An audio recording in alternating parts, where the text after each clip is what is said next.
Por volta de 1989, eu estudava na Escola Técnica Federal da Bahia.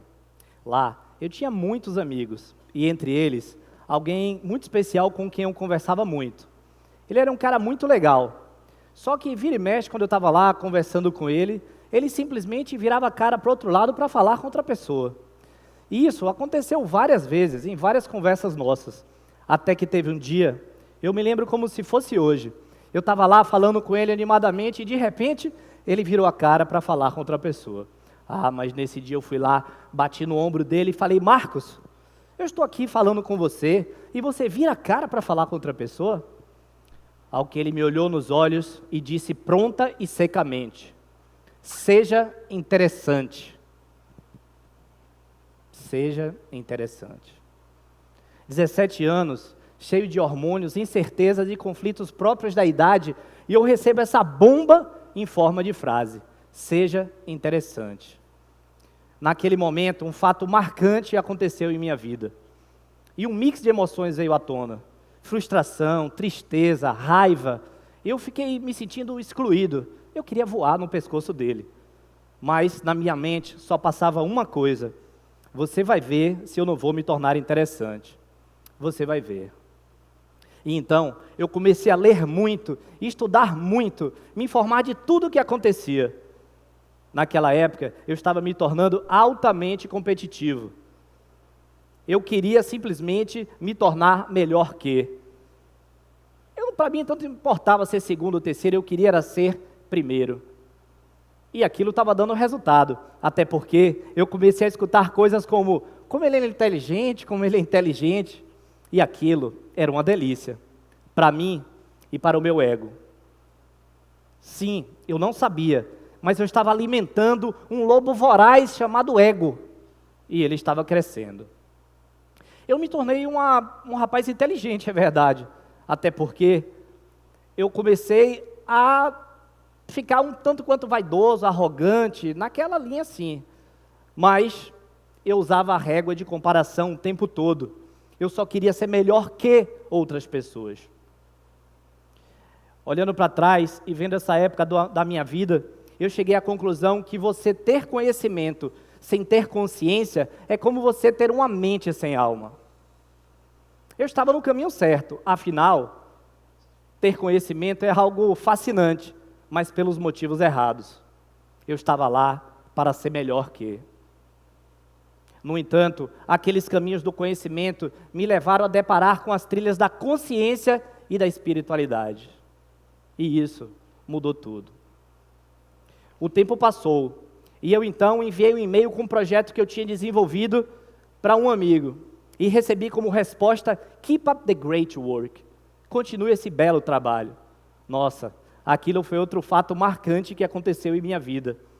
Afinal de contas, esse novo sentimento que estava surgindo era de felicidade.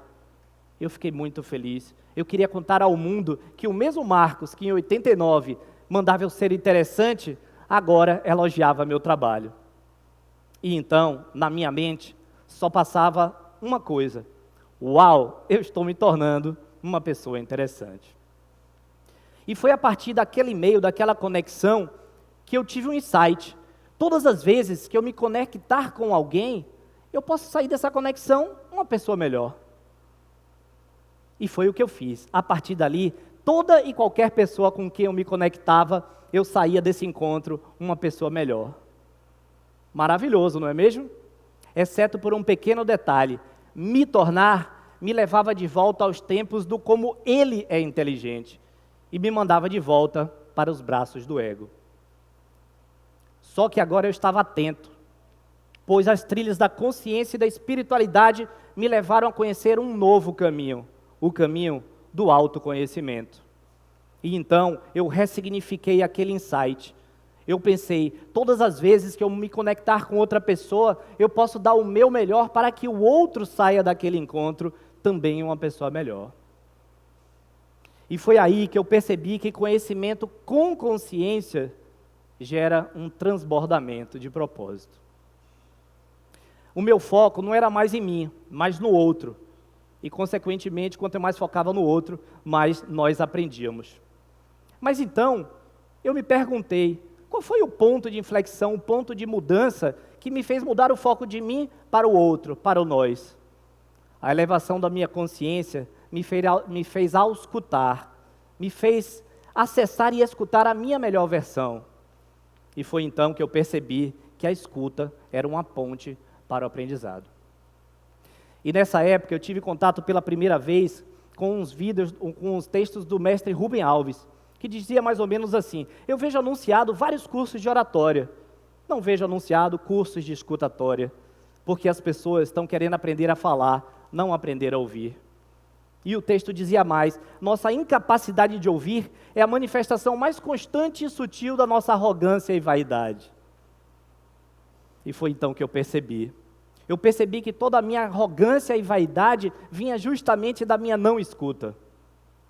Então eu pensei, por que não criar um curso de escutatória? E eu fui além, criei não só um curso, mas um estilo de vida. E comecei a pesquisar e praticar a escutatória com meus coaches, com meus amigos, com minha família, no meu trabalho, em todos os lugares. E naquela época, eu cheguei a esse conceito de que a conscientização da escuta nos leva a um aprendizado potencial, a um estado de aprendizado potencial. E naquela época, e hoje, essa frase me inquietava: se todos estão falando, quem está escutando? Quem está escutando? Porque num diálogo, quando o outro fala e você ouve a voz dele, é escuta. Mas se o outro fala e você está escutando a sua própria voz na sua mente, isso é ego. Por que eu não consigo falar uma frase em russo? Porque eu não sei russo. Significa que tudo aquilo que a gente fala é aquilo que a gente já sabe. Se a gente só fala aquilo que a gente já sabe, quando é que a gente aprende? Quando a gente escuta. Quando a gente escuta. No entanto, as pessoas estão tão cheias de si que elas defendem os seus pontos de vista num diálogo como se fosse uma verdade absoluta. E elas entram para uma conversa de xícara cheia, não escutam e por isso não há aprendizado e elas saem do jeito que elas entraram. Se ao invés disso a gente entrar para uma conversa, para um diálogo com a xícara vazia, a gente então vai expor o nosso ponto de vista como sendo pura e simplesmente à vista de um ponto. E então o outro poderá se servir na quantidade que ele quiser daquilo que está sendo dito. E haverá escuta, haverá aprendizado e sairemos desse encontro melhores do que entramos. E como é que então a gente pode entrar em estado de aprendizado potencial? De maneira leve, gradual e apaixonada.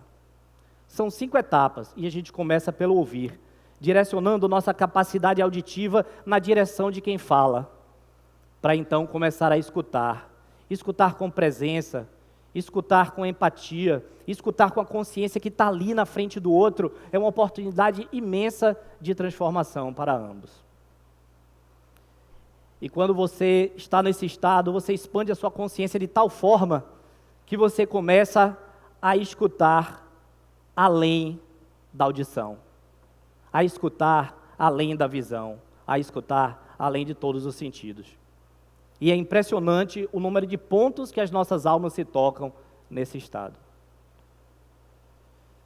Em todos esses anos pesquisando e praticando escutatória, eu cheguei a 3 fatores que são essenciais para que a gente chegue a uma escuta plena. A primeira deles é o estado de presença, é estar no aqui e agora. Não no passado, associando coisas àquilo que está sendo dito, ou já elaborando o que você vai dizer enquanto o outro está dizendo. Estado de presença é você honrar o tempo do outro e o seu tempo.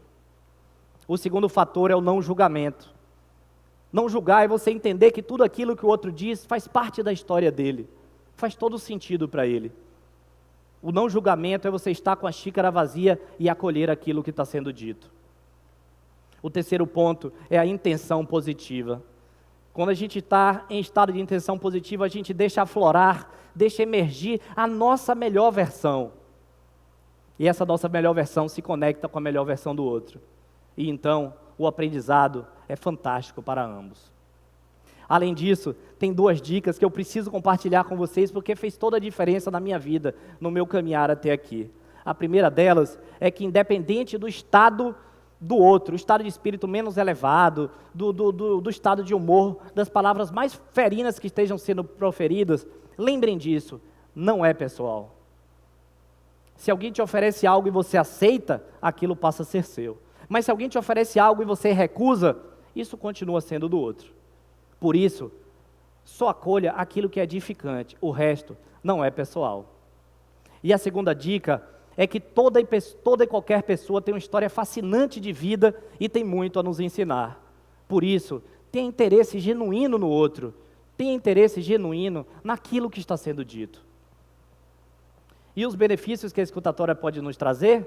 Primeiro, quando você está em estado de aprendizado potencial, você ouve o melhor do outro. E você começa a aprender em nível exponencial. Sem contar nos aumentos dos resultados positivos na sua vida pessoal e profissional.